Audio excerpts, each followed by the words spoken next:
Dans la prochaine vidéo, je vais vous montrer comment placer la maison sur votre terrain et comment calculer le tige d'offset. Donc, si vous allez sur votre cours du Moodle, l'exercice 2, vous allez trouver la marge de la grille de zonage de la ville dans votre répertoire d'exercices. Si vous cliquez dessus, vous téléchargez ça et vous allez l'ouvrir. Je vais vous demander gentiment de prioriser plutôt la grille de zonage que les marges qui sont dans l'énoncé de l'exercice, parce que ça se ressemble plus à une vraie grille de zonage. Donc, je me trouve dans la zone H0132, dans les quartiers Saint-Henri, sur le terrain de baseball. La catégorie d'usage permis, c'est habitation unifamiliale. C'est ça que ça veut dire H1 d'habitude. Les marges. Avant minimal, c'est 4 mètres. Maximal, c'est 5 mètres. En latéral, j'ai un minimum de 1,5 mètres, mais il n'y en a pas de maximum. En ce qui concerne la marge arrière minimale, j'ai un 4 mètres minimum et un 10 mètres maximum. Donc, il faut que je sois situé vraiment entre ces valeurs-là. En ce qui concerne le nombre d'étages, j'ai un minimum d'un étage puis un maximum de 3 étages pour faire harmonie avec les beaux quartiers de Saint-Henri. Comment je vais attaquer ça dans mon plan de calcul? Écoutez, je vais prendre l'exemple pour le lot, pour le terrain numéro 2 parce que je pense que c'est le plus facile. En fait, qu'est-ce que je vais faire? Je vais me faire de décalage avec les marges qui sont recommandées par la ville. Mais je vais laisser une petite tolérance parce que, en fait, je ne veux pas avoir de surprise. Comme vous le savez, le cadastre au Québec, c'est une question d'opinion d'arpenteur-géomètre. Donc, ça se peut que deux arpenteurs, géomètres, ils ont des opinions différentes et la ligne de propriété, à cause de ça, la ligne de propriété va avoir une petite différence de position. On parle de quelques centimètres. Donc, pour éviter ce genre de problème-là, à la place, mettons, d'avoir 4 mètres en avant, je vais faire un décalage de 4 mètres 05. OK, donc 4 mètres 05 en avant. En latéral, j'ai 1 mètre 50, mais pour jouer safe, je vais en faire un décalage de 1 mètre 55. Donc, je vais laisser 5 cm de tolérance. 1 mètre 55. Et en arrière, si je ne me trompe pas, on a un minimum de 4 mètres. Donc, je vais me laisser un minimum de 4 mètres en arrière. 4 mètres. 4 mètres. Parfait. Là, je vais faire un raccord avec un rayon 0 ou encore, si vous voulez, vous pouvez faire la commande ajuster juste pour enlever toutes les prolongements de la ligne. Voyez-vous, maintenant, moi, j'ai le droit de construire à l'intérieur de cette figure, de cette polygone. Qu'est-ce qu'il va faire? Parce que je ne veux pas voir ces lignes sur le plan final. Je vais me créer un nouveau calque ici. Un nouveau calque que j'appelle bâtissable. Bâtissable. Que je vais mettre en fait dans une couleur mauve comme ça et avec des lignes je sais pas là, mettons dash ou pointillé, ça peut être n'importe quoi. En fait, ça c'est pour vous, c'est pour moi. Je ne veux pas le voir sur le plan final, c'est juste pour prouver si jamais quelqu'un vous demande comment vous avez fait ça, lui montrer la preuve que vous avez tenu compte de marge. Donc, je vais mettre ces marges-là sur le calque bâtissable.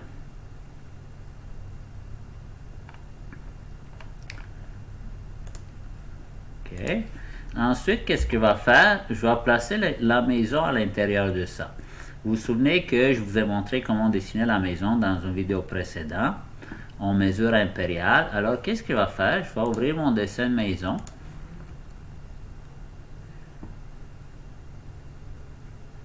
Qui est on fait dessiner en pied et pouce.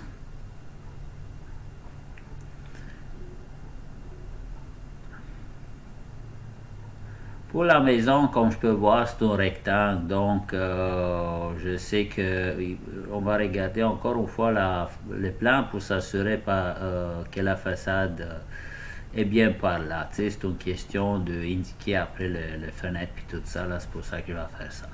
Mais je vais commencer par placer la maison. Donc, je vais éteindre les cales de dimension. J'ai copié ma maison avec un point de base. OK? Puis, vous allez dans votre dessin, dans votre plan de calcul, puis vous allez coller la maison en tant que bloc. Comme vous pouvez voir, la maison est immense. Est immense parce que pour les plans de calcul, l'unité de mesure, c'est le mètre. Et pour la maison, l'unité de mesure, c'est le pouce. Mais comme vous le savez, le facteur de conversion entre le mètre et le pouce, c'est 0.0254. Donc, qu'est-ce qu'il va faire? Je vais scaler ma maison.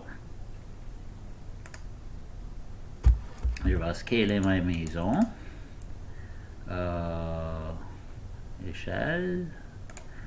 Mettons, avec le point de base ici, de 0.0254. Voyez-vous, maintenant la maison est correcte. OK? Comment qu'on va aligner la maison? Écoutez, moi je pense qu'on peut s'aligner avec une de lignes latérales. Puis garder un petit angle d'inclinaison par rapport à la rue. Je vais utiliser ma commande aligner. Ces points-là, je vais les poser ici. Puis ces points-là, je vais les mettre ici. Excellent. Je ne veux pas le mettre à l'échelle, donc faites jamais la mise à l'échelle.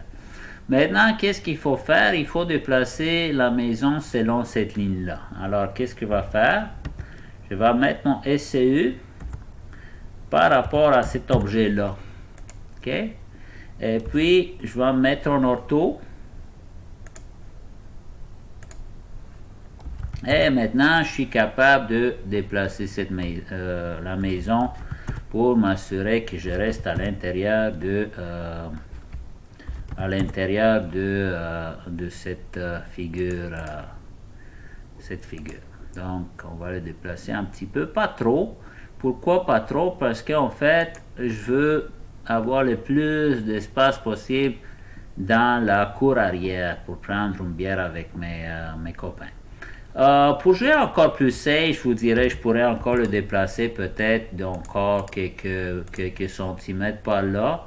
Juste pour me laisser plus de place pour entrer éventuellement avec un camion, véhicule. Là. Mettons qu'on peut le déplacer d'un mètre par là. Oups, c'est trop. Donc, on va le déplacer d'un mètre.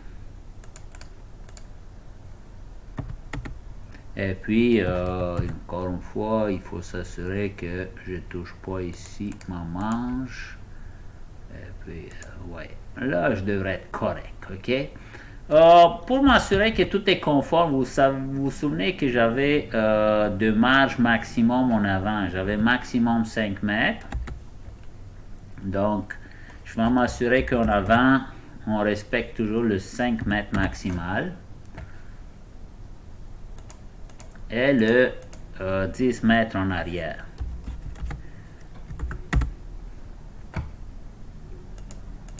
Donc, vous voyez, ma maison se trouve est correcte. J'ai au maximum, je suis entre le minimum et le maximum en avant, et je suis entre le minimum et le maximum en arrière. Alors, qu'est-ce que je peux faire? Je peux commencer à calculer mes tiges d'implantation. Votre maison, présentement, est un bloc. Alors, pour pouvoir faire des décalages et calculer des points avec, il va falloir le décomposer. Pour calculer le width tige, qu'est-ce qu'on peut faire? Soit on fait des décalages physiquement avec AutoCAD, soit on calcule des points sur la maison, puis on fait la commande 5. Moi, personnellement, je préfère le faire avec le dessin, ça va beaucoup plus vite. Par contre, pour pas convertir tout le temps, je vais utiliser la commande Offset Factor Combiné. fac. La distance est de 6 pieds, alors je peux l'écrire comme ça. Donc j'ai 6 pieds comme ça, 6 pieds comme ça, 6 pieds comme ça et 6 pieds comme ça. Ok? C'est bon? Maintenant, qu'est-ce qu'il faut faire? Il va falloir prolonger la ligne ici, là, en fait, pour s'assurer que c'est bien les extrémités de la maison. Puis, je vais piquer mes points après. Comment vous pouvez prolonger la ligne d'un seul coup, là, sans utiliser la commande prolonger? Moi, je préfère utiliser plutôt la commande raccord avec un rayon de 0. Donc, vous assurez que le rayon est 0. Puis, regardez qu'est-ce que ça fait. Ça fait ça. OK? Ça.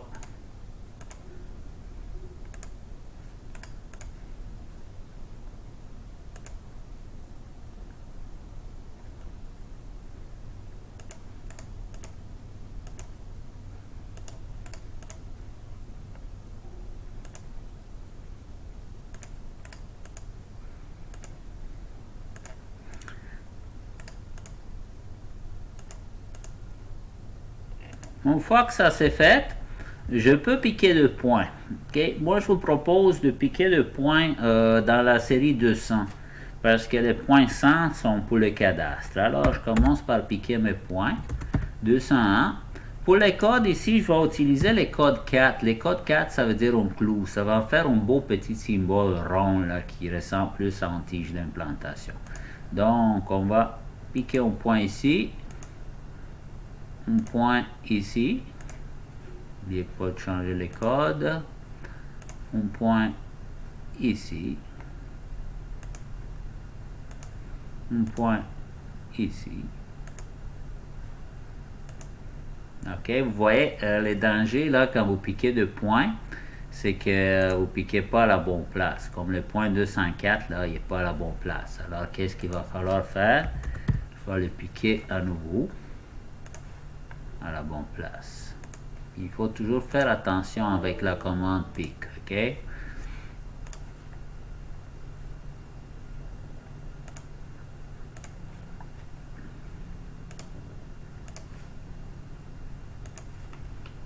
Pourquoi que je vois pas mes symboles? Parce que si vous vous souvenez, quand j'ai calculé la surface de mon lotissement, j'ai éteint les calques de symboles. Donc maintenant, si j'allume le calque de symbole,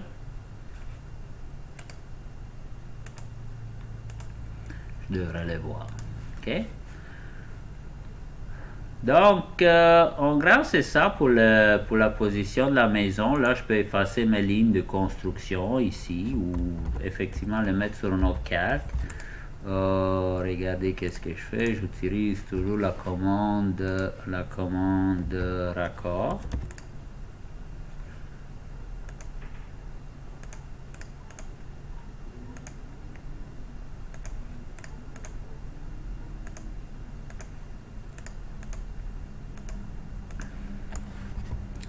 Ok, donc je peux effacer tout ça. Je pense qu'on va s'occuper un peu plus d'habillage, de l'habillage de dessin dans les plans finaux. Ça, c'est votre plan de calcul. Ça sera pas une mauvaise idée de mettre les cotes sur les dimensions et les cotes sur la maison. Donc, qu'est-ce que je vais faire? Je vais utiliser la commande 30. Ici, je ne veux pas créer de nouveaux points. Fait que je pars à 0.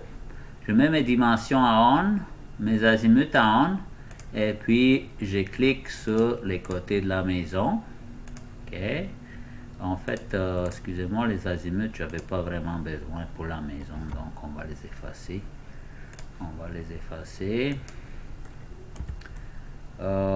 Pour la cotation, j'imagine vous connaissez la commande 36. À partir du point 119, ma ligne est 119, 111.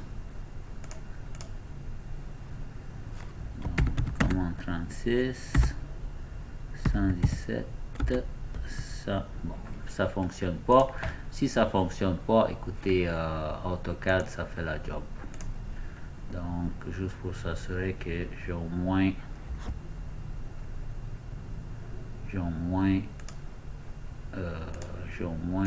4 mètres en avant.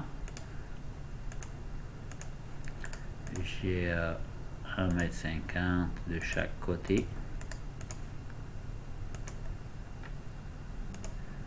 Puis j'ai au moins 4 mètres en arrière. OK? Donc ça devrait être ça.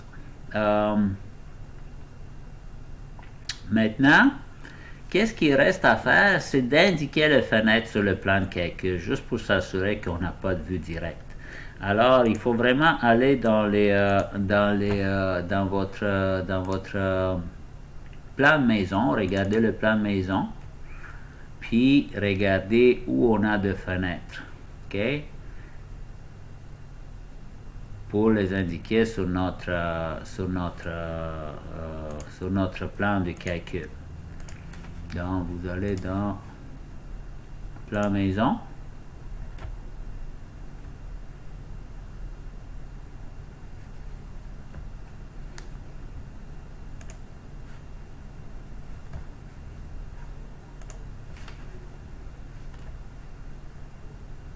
Et vous vous souvenez que j'ai une fenêtre ici au sous-sol, j'ai plusieurs fenêtres au sous-sol, j'ai deux fenêtres à gauche, au sous-sol, j'ai une fenêtre à gauche au premier étage, et c'est à peu près ça. On va regarder là les élévations aussi. Ça c'est l'élévation avant, élévation latérale droite, élévation gauche, arrière, élévation arrière, élévation gauche. Donc je vois ici 3 fenêtres au sous-sol, une fenêtre au premier étage. Alors qu'est-ce qu'il va faire? Juste pour jouer safe, je vais mettre un petit texto ici en indiquant que j'ai deux fenêtres. Donc on va dire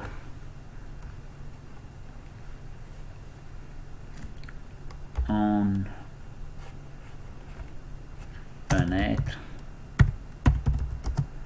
fenêtre sous-sol. En fait, excusez-moi, je pense que c'était 3 fenêtres sous-sol et une fenêtre premier étage. Parfait.